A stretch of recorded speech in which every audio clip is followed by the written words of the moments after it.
Video games have become an integral part of modern culture, with the first-person shooter genre standing out for its immersive qualities. These games place players in the role of an avatar, allowing them to make decisions that shape the game world. While these games are often seen as action-packed entertainment, they also provide a unique opportunity to explore deep philosophical questions about existence, choice, morality, and identity. Through gameplay, players encounter themes that philosophers have grappled with for centuries. In this journey, the experience of playing a first-person shooter becomes a lens through which questions of reality, free will, ethics, and selfhood can be examined.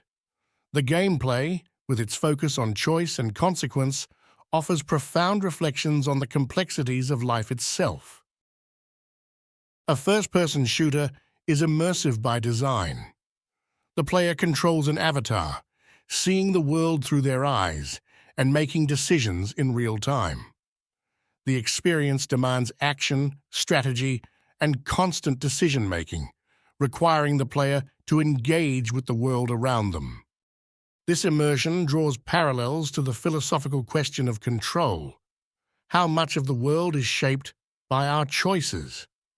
In the game, the player acts as the architect of their fate, deciding paths, engaging enemies, and solving challenges.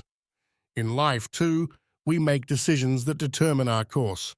But how much control do we really have over the world we inhabit? In first-person shooters, the player inhabits a world that is clearly a construct. The world is not real, but it feels real. This invites reflection on the nature of reality itself. Here, Plato's Allegory of the Cave offers insight. In it, prisoners in a cave see only shadows on a wall, which they believe to be the entirety of reality. Similarly, the virtual world in a first-person shooter can be viewed as a shadow, a mere representation of a deeper truth. Players are immersed in this world, but the experience is ultimately an illusion. René Descartes, too, questioned the nature of reality. His famous phrase, "I think, therefore I am," suggests that while everything around us might be uncertain, the mind's ability to perceive and make decisions is undeniable.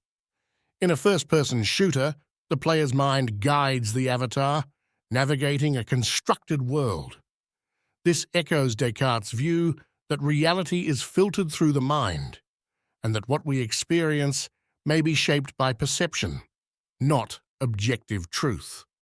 Thus, the game world offers an opportunity to reflect on how we experience reality. Even if the world is virtual, it still holds meaning within the context of the player's mind. A defining feature of first-person shooters is the sense of agency. The player makes decisions that impact the flow of the game, whether to engage in combat, explore new areas, or solve puzzles. This mirrors the philosophical debate between free will and determinism. Jean-Paul Sartre, in his existential philosophy, argued that humans are condemned to be free. We must make choices that define who we are without a predetermined script. In a first-person shooter, the player has the freedom to act, but they must live with the consequences of those choices. The game is designed to let the player make decisions, but those decisions still occur within the confines of the game's structure. At the same time, there are constraints on the player's freedom. The game imposes rules, objectives, and boundaries, much like the external forces that influence real-life decisions. The tension between free will and determinism is felt in both the game and life itself. Choices are made, but they are shaped by context. First-person shooters often involve extremely high levels of violence. Players must engage in combat to progress, raising ethical questions about the morality of violence, even in a virtual space. Immanuel Kant's categorical imperative suggests that individuals should act in ways that could be universally applied.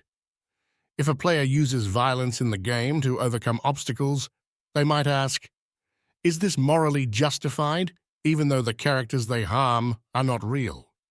Kant might argue that violence, even in a virtual world, risks treating others as mere tools to an end, which would violate his ethical principle.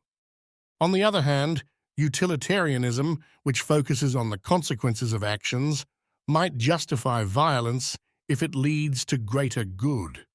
If the player's violent actions in the game help them achieve important objectives, then the actions might be morally acceptable within this framework. The game, then, becomes a space to reflect on the morality of action, asking whether violence is justified and whether it serves a higher purpose, whether virtual or real.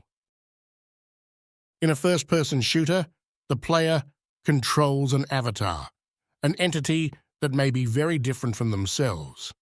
The avatar might have distinct abilities, characteristics, or even a different gender or species. Yet the player's decisions guide this avatar through the game world. This raises questions about identity. Michel Foucault argued that the self is not a fixed entity, but is shaped by external forces and experiences. In the context of gaming, the avatar becomes a fluid expression of identity. The player's choices, actions, and responses shape the avatar's persona, creating a relationship between the self and the virtual identity. Erving Goffman's theory of self-presentation suggests that identity is a performance, something we constantly enact in different settings. In a first-person shooter, the player's performance is directly tied to how they interact with the world, what choices they make, and how they respond to challenges.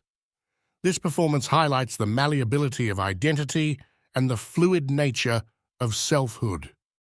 Through the avatar, the player is invited to explore different aspects of their identity, testing new personas, strategies, and ways of being. The game becomes a space for self-exploration, offering the opportunity to experiment with who we are and how we present ourselves. The repetitive nature of many first-person shooters, the constant cycle of completing missions, fighting enemies, and advancing, can feel like a Sisyphean task. Albert Camus' myth of Sisyphus explores the idea that life itself is absurd, as we endlessly strive for meaning in a world that provides none. Yet Camus argues that meaning can be found in the struggle itself. Just as Sisyphus finds purpose in his task, players can find meaning in the act of playing, even if the ultimate goal is always just another challenge. This perspective suggests that play, like life, is a series of cycles, each offering its own fulfillment. The repetitive nature of the game does not make it pointless, but rather an opportunity for engagement, growth, and satisfaction in the process itself. Each victory, each challenge overcome, offers meaning not through the end, but in the experience of the journey. When playing a first-person shooter, players often experience a state of deep immersion, where they are fully focused, performing at their best, and lost in the moment. This state, known as flow, is described by psychologist Mihaly Csikszentmihalyi as the optimal experience of engagement and performance. It happens when a person's skills align perfectly with the challenge at hand. In a first-person shooter, the player enters this flow state when they are fully immersed in the game, moving with precision and purpose. This experience, like other forms of peak performance, allows the player to transcend the ordinary and experience moments of clarity and fulfillment. It shows how humans can reach their full potential through focused engagement, whether in a virtual world or in life itself. First-person shooters offer more than mere entertainment.